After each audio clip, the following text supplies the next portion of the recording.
Send them something lumpy or squishy. Well, Suzanne, that was one takeaway for me. You're talking about direct mailing. Why don't you tell us what you meant by lumpy or squishy? Sure, happy to do that. So if you're going to send a direct mail piece out, it's great to raise some curiosity. And if you send something out that's lumpy or squishy into your envelope, into your direct mail piece, you're going to raise people's curiosity. You're going to get them to open it. So you could throw in a chapstick or a pen or maybe a packet of microwave popcorn, and that's just going to get people to open it because it's not a flat piece of mail. It's kind of interesting, and they'll be ensured to open it. Well, in direct mail, it seems to be kind of a throwback to other times, but you're suggesting it's advantageous to have that as part of your campaign. Sure, and I think direct mail is getting a resurgence because digital has been the way to market for the last couple of decades, and it's been the new flashy, instant gratification sort of thing, and direct mail's kind of taken a back seat to that. But because of that, it's a great time to do direct mail because the mailboxes aren't flooded with pieces. You have a greater chance of being seen, and it's really just a great opportunity to sort of revive direct mail and make that part of your marketing channel. And there's new opportunities to have calls to action, right? So you know how it's working? Sure. Yeah, definitely. You can track it, not as easily as digital, of course, but you can do unique phone numbers on every piece so you can see what kind of pieces, whether it's that postcard or a flyer or a printed ad, see what's kind of generating the most buzz. You can have your customers go to a landing page or a website, and you can then obviously track them from there. And the simple things, if it's a touch point and you're just trying to determine what readership is, throw in a raffle and get customers to send back a little raffle ticket that says, yeah, I read your newsletter and I'd like to be part of this contest. So.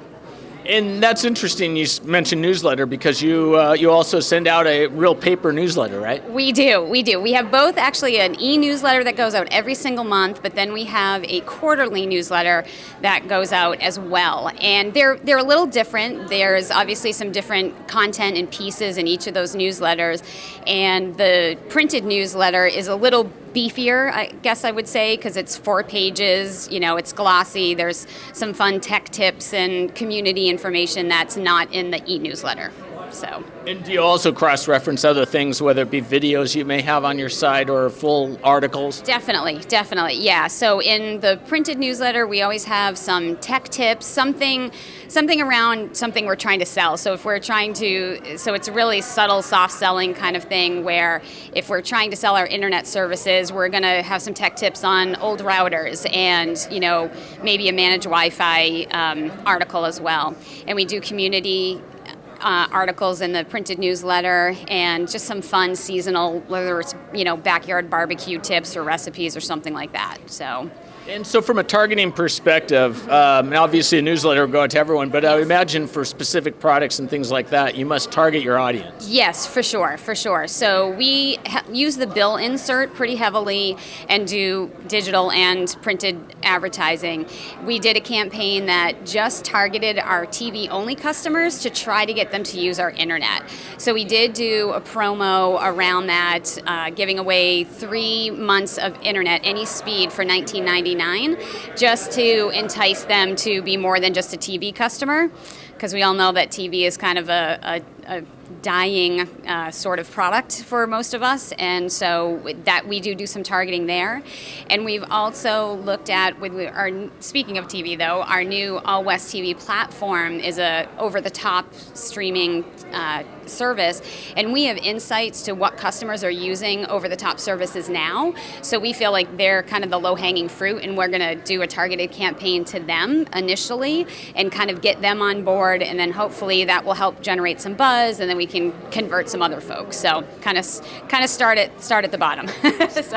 So what do you use for your back end to understand kind of those, the behavior of the customers? Oh, sure. We actually partner with Calix, and we have the Calix Marketing Cloud. So we sell Calix's managed Wi-Fi system, and the Gigacenter gives us all of this great information and sort of this back-end information about the customer and activity and all of that. So they've been a really great partner, and they give us a lot of information that I'm not sure I'd be able to get any other way. So. And so from a response standpoint, can you share any results that you've seen from, campaigns you've done as far as how many people respond to it? Sure. So we did with the trying to convert, or not convert, but get our TV customers to buy onto our internet. We have about 5,200 TV subscribers, so that went out to everyone. And we had 308 new customers sign up for our internet, so we got about a 6% return, which is really pretty healthy. So, yeah. That's excellent. Well, Suzanne, it's great catching up with you, talking about direct mail.